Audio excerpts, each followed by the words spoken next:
Welcome to the Jungle Brothers podcast. I'm your host, Joey, and today I'm joined by Pedro Garcia, the owner and operator of Jungle 5 Doc. Today we talk all about his journey since joining the Jungle Alliance and what that's been like for him opening his gym right here in Sydney. We also go into one of his greatest passions, which is Capoeira, and he takes us on a journey teaching us about the origins of the martial art and how that's brought him to be the long-time Capoeira practitioner that he is today, and how it's something that he now offers at his gym alongside his jungle programs. I hope you enjoyed today's chat. If you've ever thought about opening your own gym, or if it's something that you're thinking about maybe in the future, you will definitely take a lot from this. Let's get into it. Hey, before we get into the episode, I would like to ask a favor. If you like this podcast, you enjoy the episodes, and you think that we're doing a good thing, one thing that you could do that would be really helpful for us is to simply subscribe to our podcast on whichever platform you're listening to, because that'll tell the algorithm that it's a show worth listening to, and then it will tell more people about it. So go ahead and hit that subscribe button, and please enjoy today's episode.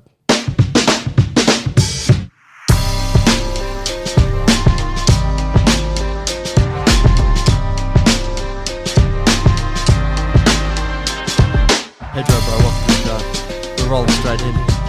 Yeah, first time on the podcast. Very good. Bro, talk to me about, I guess I'd like to jump in at the beginning. I'm going to give a little intro to you and, Jungle 5 Doc and that whole piece. I'll do that after. So people that are hearing this will have already, got a bit of context around who you are and the part you play in this greatest story. Talk to me about your origins in training in Brazil. Did it start with Capoeira? Yes, it did. So I started Capoeira at age 12, and I practiced it for 3 years. So I was a yellow belt. I had my first grading in 1997. Right on. And I still have that T-shirt. And it's really, really good momentum that I hold dear to. I trained for 3 years and then got busy with high school, and I stopped for a long, long time. Over high school, I did gym training, strength training, as many folks do, just average. And then when I came to Australia, that's when I found Capoeira again. Yeah. So it was already a decade later, and started training Capoeira again.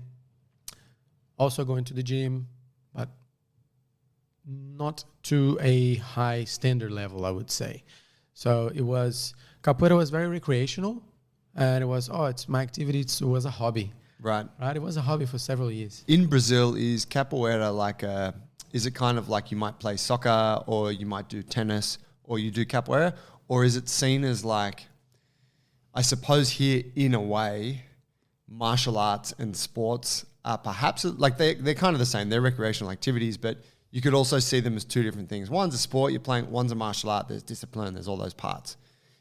Where does Capoeira sit in terms of that in Brazil? That's a great question, because Capoeira has been overcoming a lot of barriers in society over the last decades.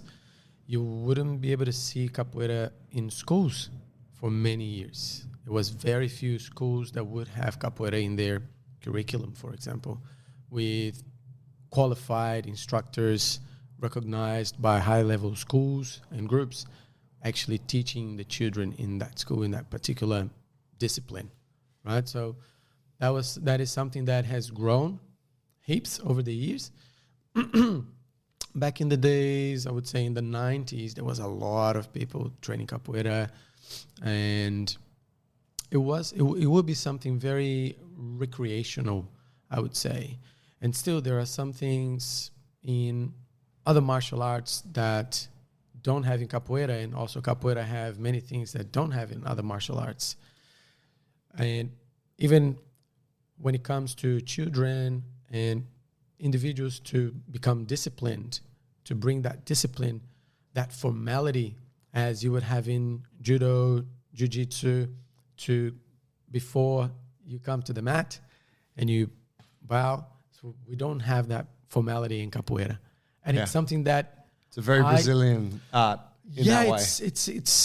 Yes, there is some... It's a bit casual, right? And when it comes to a school format, I recognize the value of that formality.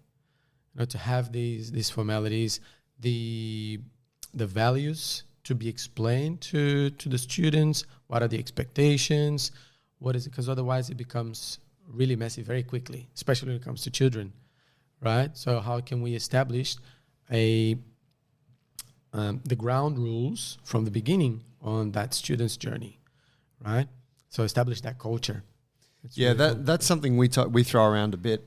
We discuss, because relevant to Brazilian jiu-jitsu, right? My thing.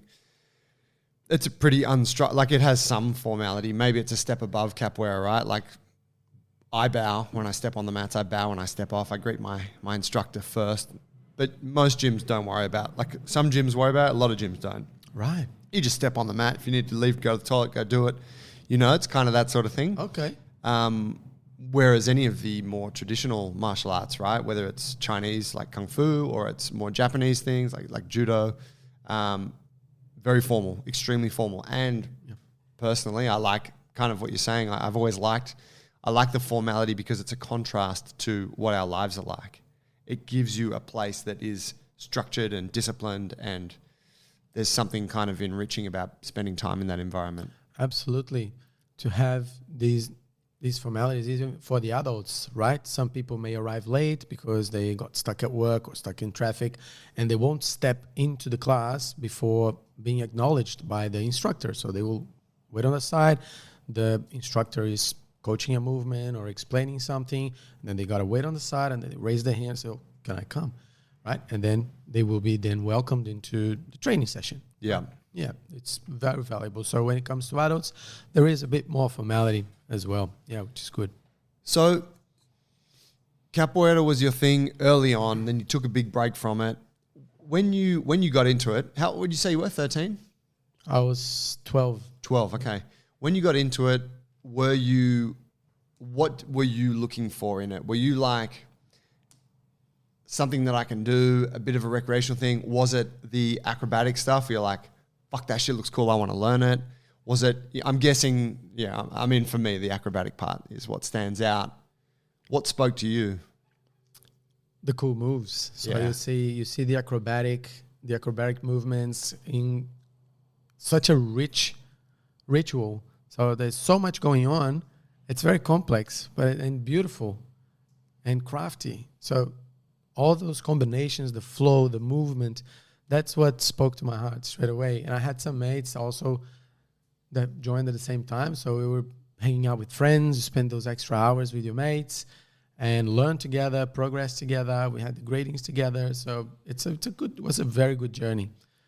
At that time, and I'm going to, after this sort of little piece, I want you to tell us sort of what it is and where it comes from, because I think it's probably should have gotten that context first for people listening that aren't so familiar with it.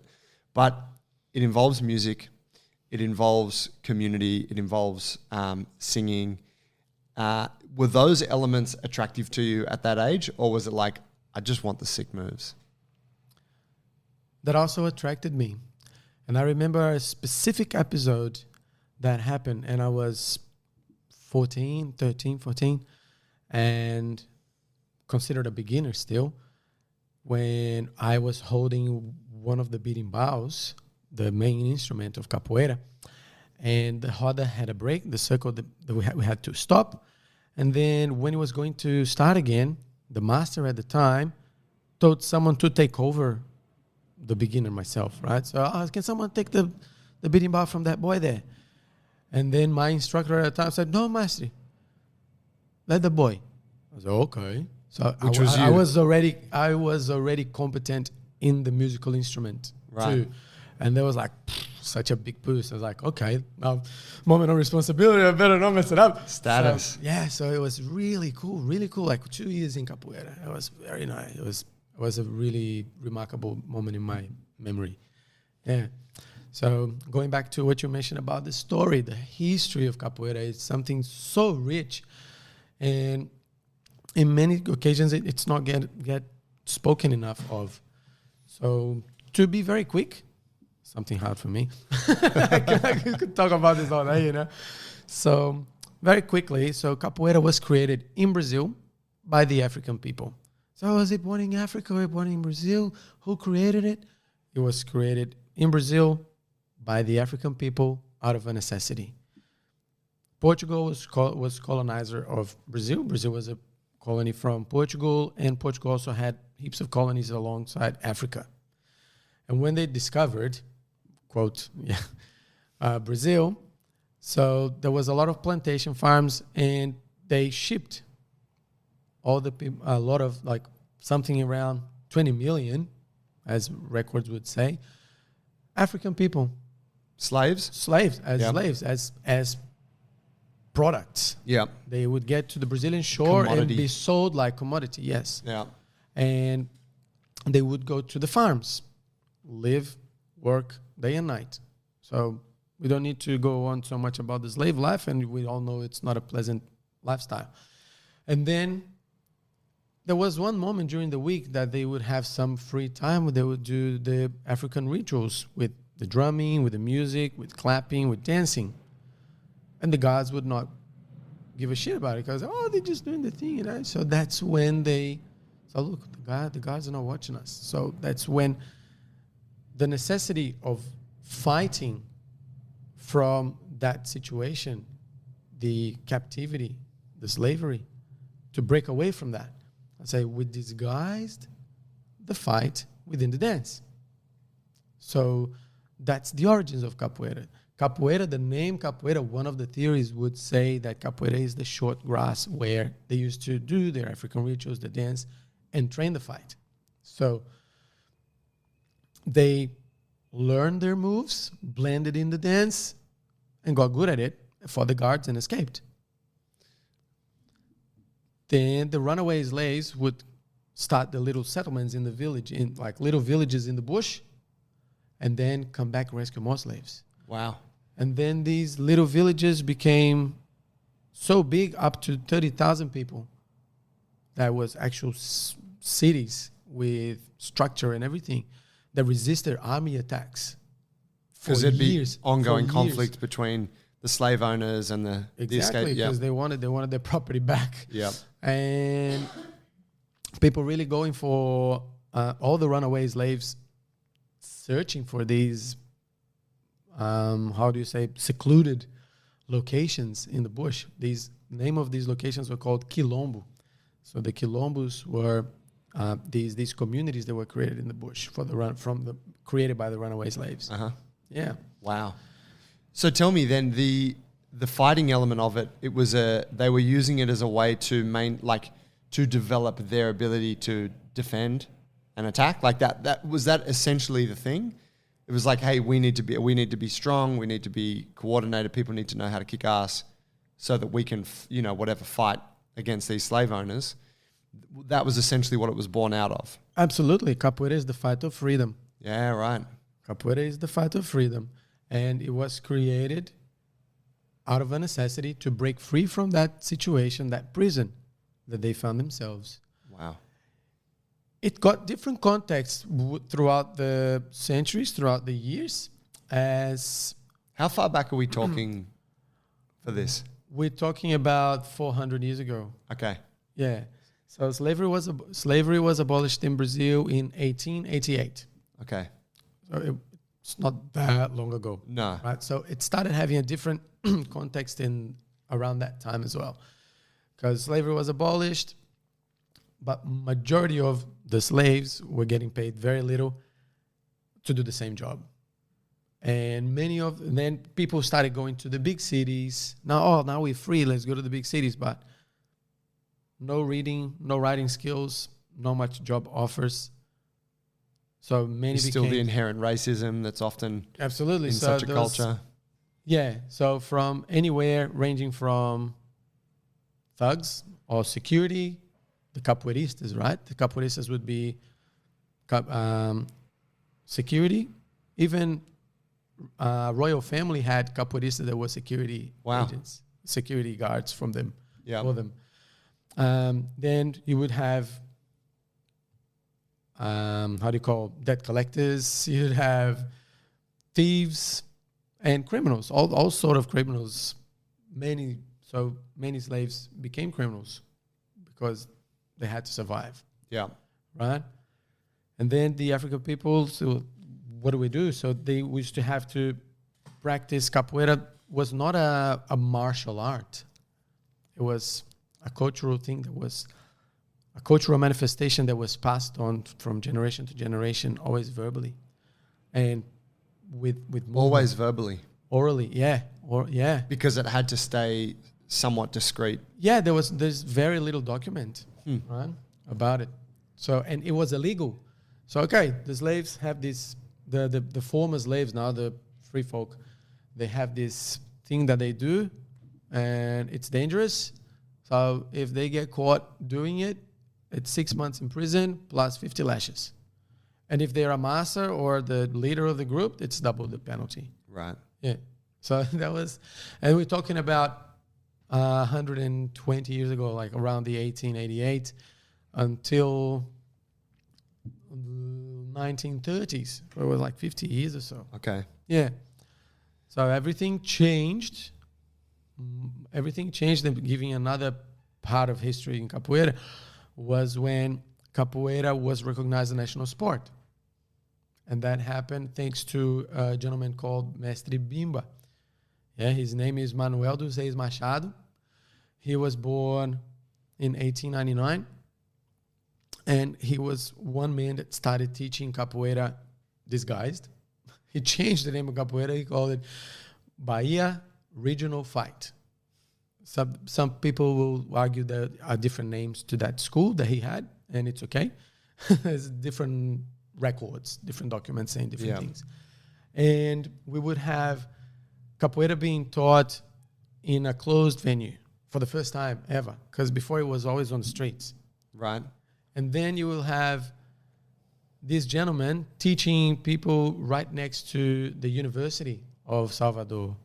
And then wealthy folk and knowledgeable folk. So these guys helped him to elaborate a curriculum, a booklet, a course of Capoeira with a series of sequences and written down, detailed as a transferable skill. So that was the first curso de Capoeira Regional, the Capoeira Regional course. So that's the name of the Capoeira Regional, which is one style of Capoeira that was created by Mestre Bimba. Okay. This particular man who is the master of our master, Mestre Camisa. Okay. Yeah. Wow. And so I'm supposing similar to Jiu-Jitsu, there's a lot of different lineages. Correct. Do they all go back to any central place? Yes. Yeah? Yes. Mestre Bimba or somebody else? The Capoeira tradicional, the traditional Capoeira, was also called Capoeira Angola. This I've heard this term. Yes, Capoeira Angola is very rich in rituals, in values. It's amazing. Which speaks to its African heritage, right? Correct. Yeah. Yeah, and Capoeira Regional does too, because what Mestre Bimba did, I would dare to say, people, if they want to criticize, it's okay. Whoever listens to this, it's fine. And you know what happened originally from the Japanese Jiu-Jitsu, and then it was adapted into Brazilian Jiu-Jitsu. It's different. Yeah. They trace back to the same, but there are different elements to it. So Totally. I don't want to do a direct comparison about it, because Mestre Bimba utilized of different elements as well. So Capoeira originally was created of multiple elements of different tribes, different people from Africa, with many different martial arts combined from each region. Yeah. There was a grappling fight, there was a kicking fight, there was a punching fight, that these guys from different regions together, they blended and made it a rich thing that it is. And then with Mestre Bimba, his father was a champion of a fight called Batuque, which involved a lot of kicking, more like strong kicks. So the Capoeira Angola, very rich as well, and also very treacherous. The disguise in everything is there. The malicia, when you talk, which is like the malice. Yeah, right. Malicious. It looks like the guy is drunk, but he knows exactly what he's doing. Right. You know, he's tricking you in every way, and it's part of the game, and it's beautiful to see and to play, right? I see this even in the capoeira that I experienced at your gym. Yeah. Because it's all smiles. You know, it's all happy and good times. But of course, beneath that is the desire to you know, it's not necessarily a win-lose type thing, but there's a desire to win, right? In a way, or to show what you have. And I can imagine as the intensity increases, the smile's still there, but the competitive spirit lies beneath. That's very true. It's always there. The playfulness. Yeah. Right? So when you bring to a Capoeira Regional context, Mestre Bimba brought Capoeira to a, let's say, more martial aspect. So the capoeirista was more standing up rather than going more on the floor, even though there are floor movements. And also, in his booklet, he developed a self-defense system, including capoeira. I'd like to talk about that too. Please. Remind me if I forget. So when then Mestre Bimba, what he did was really making capoeira more effective as a martial art aspect. Right. So what he did, he also did around the 1930s, I reckon. He challenged in Bahia any fighter from any discipline, from any martial art, to the UFC of the day in the public square. Right. I said, okay, come here, whoever you are, from whatever art form or martial art that you do. He challenged everybody, and he won all his fights. Wow.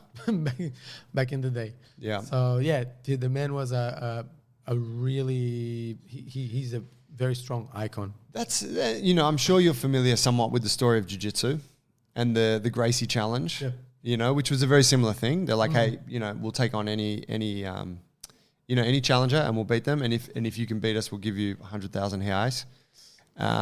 It was a great marketing tool, right? But that, you know, that, like, the fact that Mestre Bimba did that, and just this kind of this sort of prize fighting public challenge thing, does a lot of that tie back into like the Vale Tudo roots of Brazil, like the sort of mixed martial arts?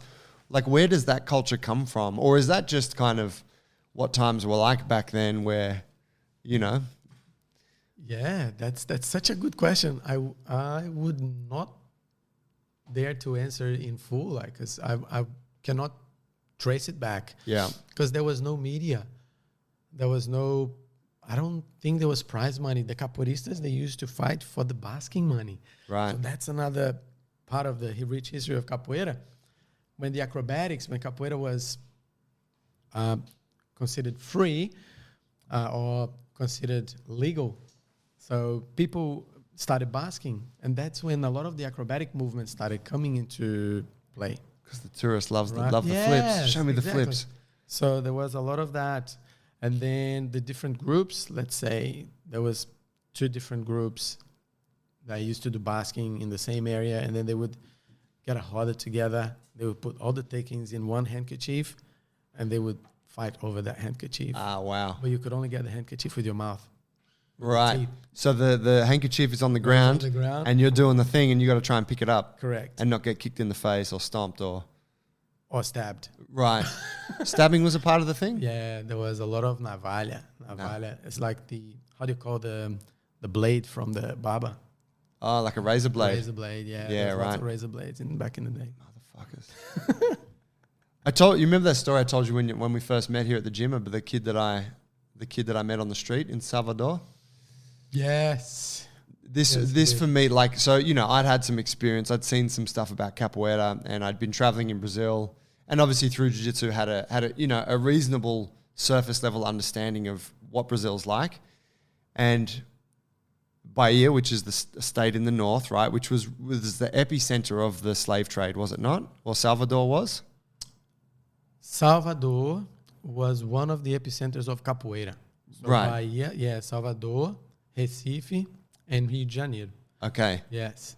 So And- these are the 3 main places where capoeira was practiced. And then they disguised it in different ways. Samba in Rio de Janeiro was a disguise for capoeira. Okay. Wow. The frevo up north was a disguise for capoeira. What's that? A form of dance? Yeah. Oh, wow. You see in the carnival there. Yeah. And the carnival in Salvador was also the micareta, or the different steps that you see was always a disguise. Holy shit. Yeah. But yeah, so I when I arrived in Salvador, I was walking through through the downtown, and people had told me like, be careful there, you know, like watch yourself, sort of thing. And I remember this kid came up to me, you know, and he was a street kid, no shoes, no shirt, just a pair of shorts. He's like, hey, mister, you know, whatever. I told him, hey, man, I don't really speak Portuguese. Then he's like, you know, he could speak a bit of English. And he was like, buy me something, buy me some, you know, give me some money or whatever. And I said, I'll buy you some food, you know. People would be like, don't give the street kids money. Like, they're going to buy drugs. You know, there's whatever. It's like when you're in any place where there's a lot of disadvantaged folk, there's strong opinions about, you know, how you should act and whatever. Anyway, the kid was like, I heard the kid say, buy me some milk. He said it in Portuguese. And I was like, yeah, I'll buy you some milk. And what he was actually saying was, buy me some milk powder. And so I said, all right, well, take me to the shop and I'll buy it for you, versus me giving him the money. So he took me to a chemist and he grabbed the tin of milk powder. Anyway, I bought him the milk powder. He got me pretty good because it was pretty expensive. It was a big tin. But I was like, whatever, like I can buy this fucking milk powder for the kid. Gave him the thing. Had a little conversation with him. I was like, what do you do? And he's like, oh, I'm out here like every day. I do capoeira, blah, blah. And in my mind, I judged this kid. I'm like, of course he says he does capoeira. He's a black kid here in Salvador. I'm a tourist. And he's telling me the story, you know. I do capoeira, I practice all the time kind of thing. Anyways, we said goodbye, parted ways. I traveled around. I can't remember how long it was after, but I ended up back in Salvador like 6 weeks later. Wow. And I'm walking down the street. I was with a friend of mine this time, and the kid comes up again. The kid's like, hey, mister, can I have some money and buy me something? And I was like, do you remember me, kid? And he's like, yeah, sure, I remember you, man. What's going on? Kind of like he was really unimpressed, you know? And I was like, he doesn't remember. And I said to him, hey, man, you still practicing capoeira? And he said, yeah. And I was like, show me something. And we're walking, he's barefoot, walking alongside me, and this kid just throws out a no hands, like front flip from a walk, like not a run up, no, just boom, like pops up in the air, fully flips, lands on his feet. Spring on their feet. I'm like, fucking awesome. This kid's legit. Like I felt it was a real moment, a realization for me, because I had kind of carried with me that little story of like when that kid fleeced me for the tin of milk powder and how capoeira was part of his story. But I'm like, well, it obviously was to an extent, you know. Mm-hmm. It was just very fascinating. That part of Brazil for me was, I mean, it's extremely rich. Like the culture, the people. I mean, all of Brazil is in its own way, but you feel it in that state and in that city, Salvador. You know, when people talk about it, about like the slave trade, the disadvantage that has continued as a result of that since, it's almost like kind of a tangible sort of sentiment. Very much so. Every capoeirista needs to go to Bahia, needs to go to Salvador. It's the heartland. It is one of the heartlands. It's very special. The connection with the culture is very deep there. Very, very important. I've been there like 4 times. Yeah, right. Yeah. And you're from Rio. I'm from Rio de Janeiro, yeah. Okay. And so what's that like for you, like being from another city? For folks who don't know, what's the kind of like if you were driving from Rio to Salvador, how long are we talking in the car? We're talking about nearly Cairns. Okay. So big, like multiple days. Yeah, it would be 2 days. 2 days. Yeah. I'll dare to guess. Yeah. It would be 2.5 hour flight. Okay. And what is that like for, you know, being from your city to go up there, culturally, does it feel much different? Or are you like, this is my people, this is my place? Good point. It feels very comfortable it feels very comfortable. You feel like a tourist because you don't know where things are. Yeah. But speaking the language really helps. And yeah, like I felt really, really good about it. So going to places and speaking to the people in the shops, restaurants, on the streets, the markets. Yeah, really comfortable, very welcoming. Lovely people. It's funny I asked that because, I mean, Brazil's a big place, right? But I remember speaking with friends who were from, not so much people from Rio, but I remember speaking with friends from Sao Paulo. And they were like, oh, be careful, Salvador, like, be careful. And they're like, I've never been there, but you got to be careful. Like, almost like it had this mystique to it. And for them, it was almost like a different country kind of thing. I guess in some ways it is, right? Yeah, you gotta be careful anywhere you go. This is nature. Of course, you gotta be careful. You gotta be careful in São Paulo a lot. Fucking hell. You can't. I actually found that city the most terrifying of all. Absolutely. Yeah. You know, there's the stories you hear from Rio, stories you hear from São Paulo. Yeah, there's heaps of stories anywhere. Yeah. In Sydney, there are lots of stories. But the point is, be careful wherever you go. You need to, know your boundaries. Always be aware who's behind you, who's around you, what part of the street you are. You know, this is basics. Well, also, it's basics for you.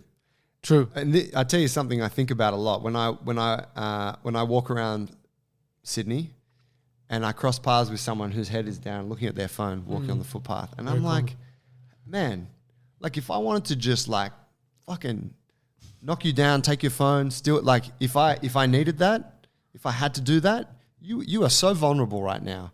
Like the fact that you're crossing paths with me and you haven't even like just noticed me.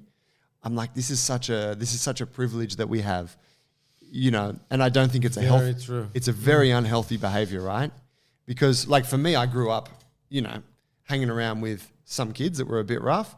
And if you weren't looking out, someone's going to take your money or someone's going to steal your shit. Like you had to always be on the lookout. So I found that side of Brazil was like, okay, I get this. But you see people who have just grown up without ever having to consider that side of life. Yeah, that's true. I think it's a really, I don't know. I find it very disappointing when I see that play out. That's true. Just bringing up something I said I'd like to talk about this before, about the martial arts aspect of capoeira, because a lot of folks will say, oh, but how do you use it in a real fight? A lot of people question that. So do you fight? Do you dance capoeira? What is it? You know, so it's a good question. Exactly. I get that asked a lot. So especially for the kids. So is it a dance? Is it a fight? Essentially, it's a game. So when we are in a school context, capoeira is a game. It's a game. And the best way I can put it in a very simple and straightforward way is a game of questions and answers using your body. A kick is a question. A dodge is an answer. So I kick. If you don't get out of the way, it's going to catch. Right? You answered that wrong. Exactly. To an advanced level, there is contact. There will be contact. Right? For beginners, people who are just learning, starting, we make it very safe. It can even be COVID safe because you can do it on the distance. And you still get the movement. So the kick's coming and you dodge to the right direction. Right? Sometimes the kick will trick you when they come from one side, but it's going to change. So, and every conversation, so it's a game of questions and answers, right? It's a conversation. And if you put a conversation can be friendly, can become an argument, right? And then not every question is going to be as nice. It can be a little bit rough. Some answers might also be a little bit harsh. You know, so exactly. Capoeira is a representation of life in all aspects you can imagine. The environment of the roda represents the wheel of life. The roda, for the folks who aren't aware, is the circle. Everyone forms the circle, and the training or the sparring, in a sense, happens inside of that. The roda is the essential part of capoeira, where all the elements of capoeira bring together. Right. The roda of capoeira. Listen to this carefully. So it's not capoeira, but the roda of capoeira was recognized by UNESCO as human heritage of mankind heritage. It's an intangible heritage of mankind. That's the right title. Back in 2013, I believe. And no, it's a huge privilege for capoeira. No other art form has been recognized as such. And so just that aspect of it. The roda de capoeira. Yes. Wow. And why? What was it about the roda of capoeira that gave it that status? The cultural manifestation, the social event, the gathering, the community aspect of it. In terms of its significance now to that culture? Or is this kind of looking back at its origins and where it's been expressed? The representation of the origins, yes, of the expression of the art. Exactly. So going back to it's a real fight situation aspect. I say, okay, so how do you use capoeira in a real fight? You're not going to do a ginga, right? So if you're in a real fight situation, are you going to start ginga all of a sudden, start dancing in front of the guy? I said, mate, really? No, of course not, right? So how many, I would dare to make a quick joke here. How many jiu-jitsu sparrings would start with you sitting on the floor? Yeah, a lot. Yeah. So, and we shake hands at the start. Exactly. So you're not going to, go to a real fight situation. Okay, let me sit down here. And then you sit down there. And no. So it's not going to happen like that. So exactly, you need to be aware of the context of each situation. So that's very important. So what all the elements of capoeira will help the individual in a real situation. The first thing, dodge. No, be there. Just go away, right? Yeah. So distance management. Exactly. So the first thing is you are aware that you can keep your distance and you know that you don't need to get involved in that situation, right? That's the first advice on a self-defense situation, okay? And the ginga, which is the dance or the stance of capoeira, is constant movement. The ginga goes back to the African origins, and it's highly seen in soccer, for example. If anyone watched the Pelé film that is on Netflix, there is a moment that they talk about the African origins and the older man talks about the ginga that comes from the African people, where you see when you see the soccer players that they have the ball, but then the feet are moving and you don't know where the ball is going to, or the ball is coming from, then you see, whoop, the ball has gone up your head. Yeah. It's like, that is ginga. Right. Yeah. So it is embedded. It's this movement, rhythmic kind of correct footwork piece. Yeah. And the ginga will help you to dodge the situation, will help you go under, go over if you have to. And most important, those reflexes when you have to. So yeah, that is only one aspect that capoeira can help an individual in a real life situation, in a fight. That makes sense. Yeah, when I was watching some of you guys go for it, right, the higher ranked students, the speed and the agility and the power generation through the momentum that you create, like when you see these multiple step things that result in a spinning kick, or like there's so much, like it's fucking dangerous, right? You can see how it could be used for great destruction. Yeah. Yeah. It's, and I think that's it's fucking awesome, right? It's funny because we all, as martial artists, we all look at our art and want to make out like it's the most effective one. And, jiu-jitsu's got a lot of great things going for it, but it's generally not particularly athletic. Right. And not to say a fight has to be athletic, but being athletic, being explosive, agile, powerful, they're dangerous physical attributes if you possess them and can use them well. And so for you watch any high-level capoeirista and you can see those attributes. Yeah. And the game of capoeira is that show. It's for the audience. Yeah. It's dangerous, but it's not violent. Yeah. You know what I mean? It's dangerous, it's aggressive, but it's not violent. Yeah. So you're watching that game, all the drums go, it gives that. It's exciting. You go like, oh my God. And then with a smile on the face, like, oh, look at him, oh my God. It's so good. And then all of a sudden, boom, bum on the floor. And they go, oh, that's so funny. And they go, oh, look at that guy, look, it's so good. But if you close the face and you go for a straightforward, hit the person, oh my goodness, look at that guy. He's so violent. Gets serious all of a sudden. Yeah, you see what I mean? Like, it has that effect on the crowd, on the people who are watching. So you got to be really aware on how you play, where you play, who you play. So everything involves, So tell me, let's transition now to your sort of return to capoeira, and I suppose what brought you to this point where we now, are working together. Yeah. How did that play out? How did you go from, you're in Australia. when did the gym thing, was that always a part of your, like from when you got here, were you always pushing weights and doing that thing? So I used to go to the gym frequently at different stages of life. I would go through the motions like most of the folks. Yep. Right? So yeah, go to the gym, 6 months here, year there, and then have a break. But Capoeira was very consistent. So I was always training Capoeira consistently. And then the other part that I was always fascinated by was gymnastics. So at some point, I started training gymnastics consistently for Capoeira. So I wasn't so much training rings and bars. I was on the floor practicing the acrobatic stuff Right. towards Capoeira. Yep. Right? And those were my main disciplines for many years.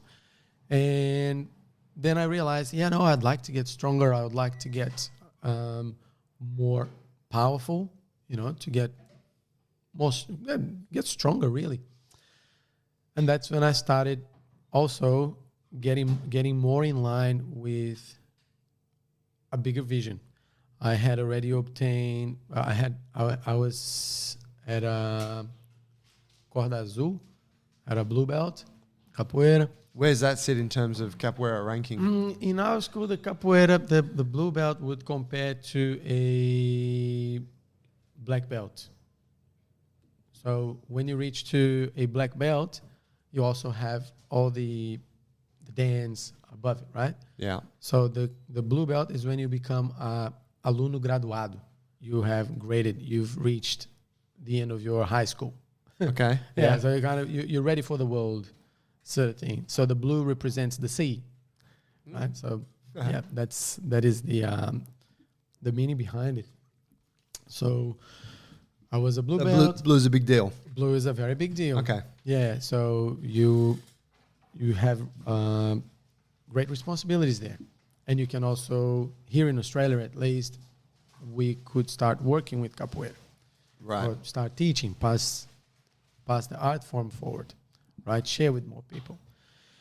And that was when I was getting more in line with a greater vision of what do I want for my life? What kind of impact do I want to have in the world? So that was pretty deep stuff. I went into a very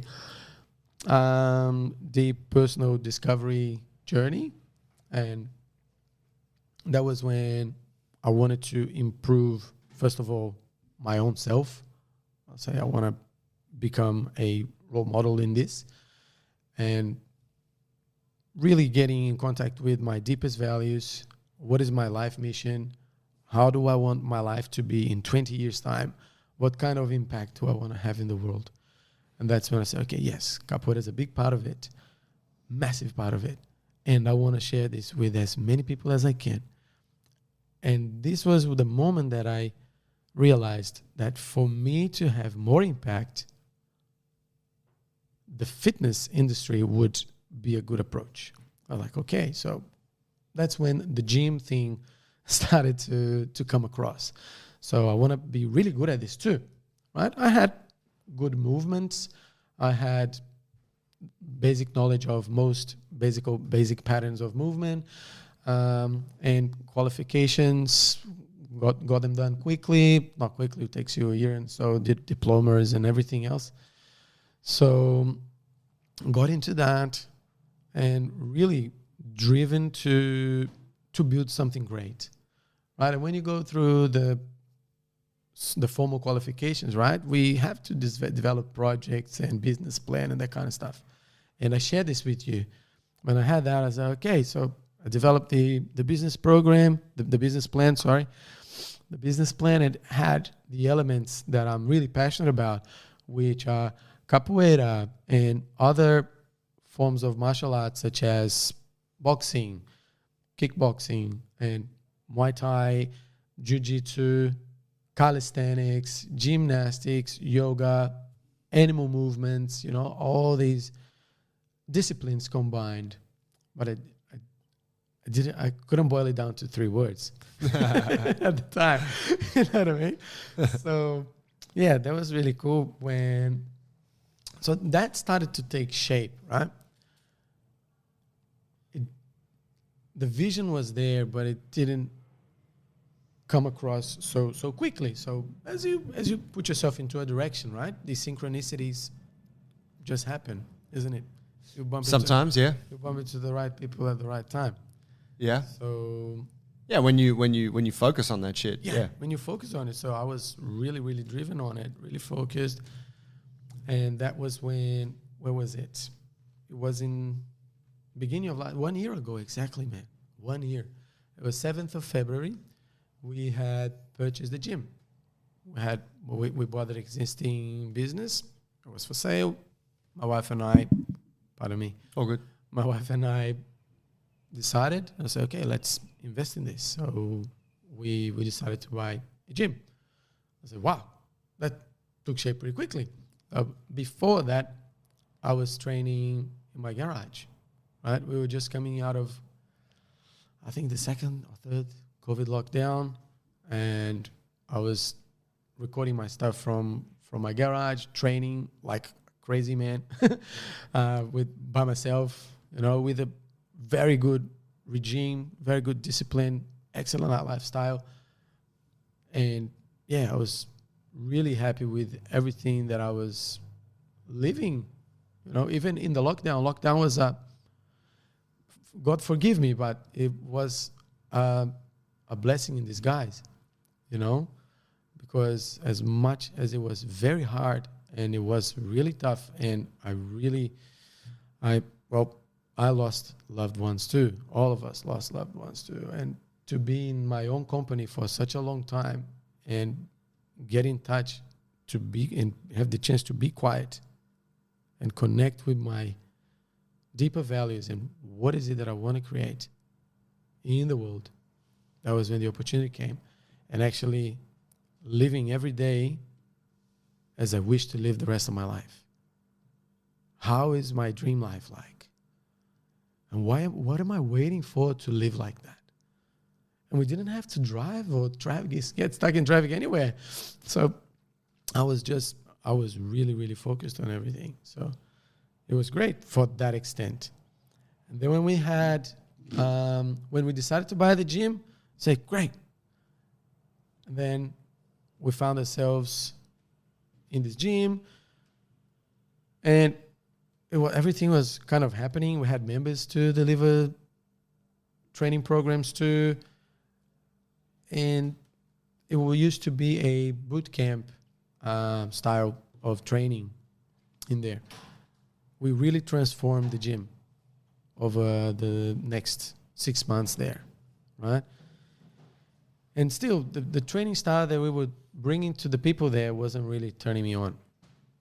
Right? I was trying to keep the legacy of the previous owner, and it wasn't driving me nuts. So it wasn't setting me on fire. Yeah.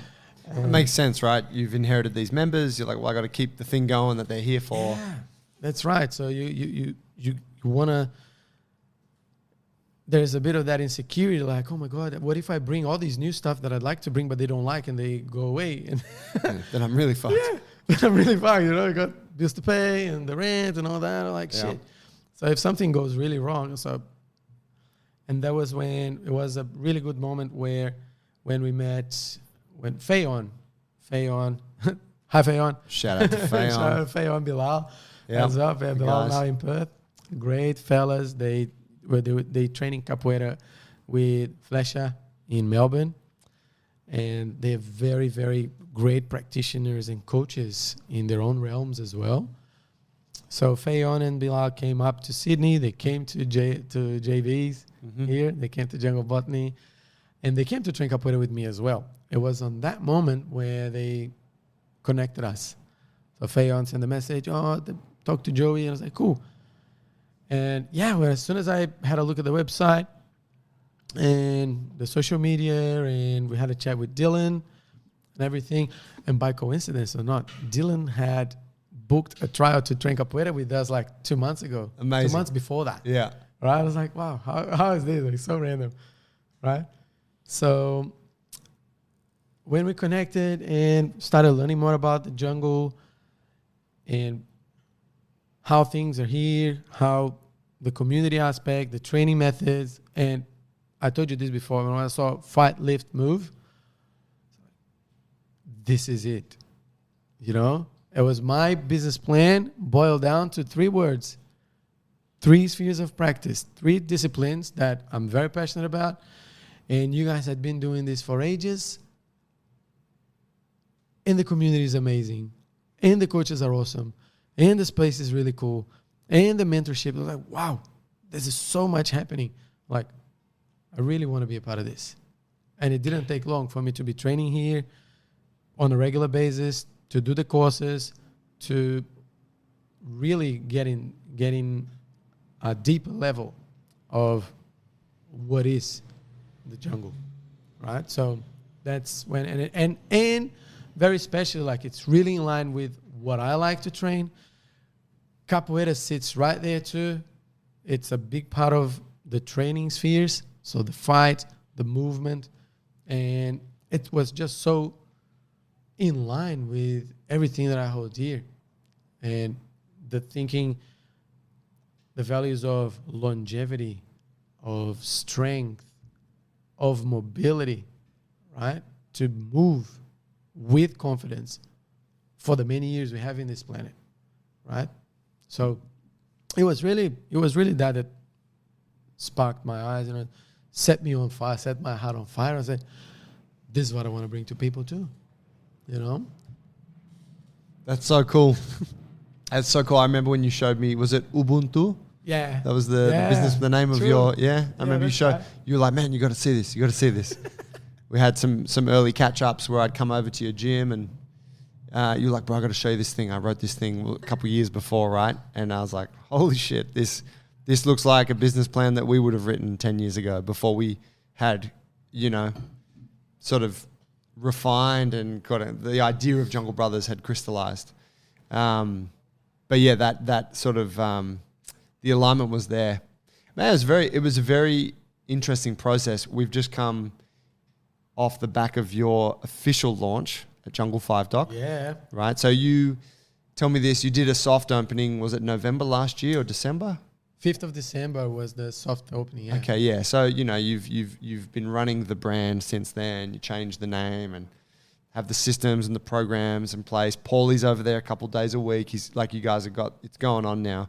But last Saturday was your like official opening, which was really fucking cool. It was amazing to be there.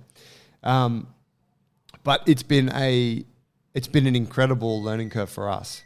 Like I said to you in the beginning, I'm like, look, man, this is what the Alliance is. This is exactly what we want. We want to be able to empower you to go and build your community and take, you know, this brand and these values and do that thing in your space. But I was also like, it's early days for us. And there's a lot we haven't developed, you know, and you're like, I don't care, man, I'm in. I want it. You were just super forward, you know. We're like, fuck, we can't say no to this guy. But yeah, so it was wonderful, you know. It was a great, it was very symbiotic, you know, forming that Very connection much. with you. Yeah, no, man, I feel very blessed, very privileged to be part of it and to be the first Jungle Alliance gym, especially in Sydney. When we were planning everything, so how is it going to be, right? So it wasn't really, there was a lot of drive. So the connection was there, the values were there. So that's why I wasn't so much, I didn't hesitate, right? Because the other thing is that it was a learning curve for me just as much for you guys. And in the same way that I understand, because as you said, it's early days, like we're never going to be ready. There's never the right time. Yeah. So I said, so we are learning as we go. Tell me in that, so going back to when you're in that place of are you good for time, by the way? Yeah, how are we? Yeah, it's are we 12:30. good for time? Yeah. When you're in that place, like you've bought this business, you're in this gym, it's not doing what you want it to do. right? I think this is a feeling that a lot of gym owners can, or business owners can resonate with. It's like, okay, for whatever reason, it's just not the fucking thing that I want this to be. What have been like the top kind of, what have been the biggest reliefs or the biggest bits of help that you've received from joining the Alliance? Like, what were the pivotal things you're like, oh, fuck, I have that in place now? I reckon, that's very good because there's so much involved, Yeah, So- but it's hard for me to remember what it was like to be in that place, Yeah. What I think is most important to you now probably isn't. So, which is why I ask. Yeah. So first of all, I'd say the training programs. It's something that is very inspiring, right? It's something that is challenging. The training programs that you guys have provided, that we are now bringing to the members for the last 12 weeks or so, is different from everything you see in every other gym, right? And even if I were to create the program, yes, I could create something along the lines, but what you're providing, what the Alliance is providing, is something that has already been ran, tested, and successfully achieved. You know what I mean? So This is having the confidence that your members will enjoy, having the confidence that it's delivered to a high standard. Yeah. And the members will progress, and the members will enjoy, and the coaches will enjoy delivering. That is really cool. So having that piece, the software is great, and we keep working to improve it, right? So, and I'm happy to be part of that too. So that's okay. So be part of that implementation aspect of the software. It's new. It's 2 years old, I think. Yeah. Right. So it's like there's whole heaps of room for improvement. Yeah. So it's like that is the truth. Be part of. Great, but there's much to do. Be part of the. I'm not a developer, so but you could consider yourself part of the development team. Exactly. Yeah. So they suggest, if we have that feature here, what can we add that feature there? Yeah. We can make this way. You know what I mean? From my user experience perspective. Yeah. Right. So I'm happy to contribute to that too. Right. So that is awesome, and also the relationships are really awesome. The mentorship, having close contact with you, with Paulie, having that, setting the milestones, where are we at, that progression, where we want to be, where we're at, what are the strategies that we're going to use, what are the steps that we need to take, because you've done it many times. Yeah. And I've also tried doing it my own way. Some things worked, some things didn't. Yeah. But obviously, having that mentorship from someone that's been doing that for longer than you, and that is what there's no formal education school that can teach you, right? So learning from the individuals that really walked down that path is very precious. There's no way. And I look forward to the moment that I will be able to mentor other people that wish to join the Alliance and to be part of this amazing world that we are creating here, So how cool. Yeah, it's interesting, right? The first thing you said was programming, and I think it's taken me a long time to realize how important that is, because, programming was a big deal in the past, but I've written so many programs over the years, right? Decades of programs. And when I'm building out content for the Alliance and thinking, what does an ally need? That never comes to mind as being that important. It's like programming. You can fucking find programming anywhere. Like, just, you can Google and find programming. Right? Yeah, but you can't. Like, you actually can't. Like, you can't find good programming anywhere. You need, and it really is one of those, when I do think back, it's a huge stress in the beginning because you're coaching all the time. You're trying to run your business, and you got people showing up 5, 6, 7 times a day at different class times, and you got to have fucking something to run. That's got to be great. It's your product. It's got to be awesome. It's like you come here for your favorite food to my restaurant, and I got to make sure that every time you eat it, it's delicious. And if I fuck it up one time, I'm not going to burn the business over it, but I might lose a customer, right? So it's good to be for me. It's good to be reminded of how significant that is when you're early on in the gym ownership piece. Yeah, true. Well, also to speak the brand. The brand is like all the designs, the font. People speak a lot about the fonts that we use in our materials, and the whole thing. The design up now. We got new merch, by the way. I like this. I'm wearing the Jungle 5 Doc Jungle 5 Doc t-shirt. Beautiful, bro. Thank you. Team already said that it brings out the color of my eyes, which was a lovely compliment. That's right. That's it. So that all those elements that you do, or a new business owner would spend time to creating and crafting, like, okay, and it's not ready for you, but it's available, so there's a lot of creation there that you can be part of, but it's also the structure is there, the brand is there. Yeah, it's I often sort of go back and forth between we need to give more support to allies such as yourself, and then I go the other way, which is no, I got to teach them how to do it. I got to show them, but I can't give to them. And it's this, it's like teach a man to fish versus give him fish kind of thing, and it's something we talk about a lot, Paul T and myself, because you look at the franchise model and they don't teach you how to fish. They just give you fish. They just go, this is what you say in your marketing campaign. This is the program you're running. These are the colors on your walls. And they remove any need for you to think in a way. All you need to do is execute. Yeah. But we don't want a collection of robots. Like we don't want to, we're not trying to build a thing where people don't have the ability to express themselves, right, through their place. Yeah. We're also not claiming that what we have right now in this fixed moment is the thing.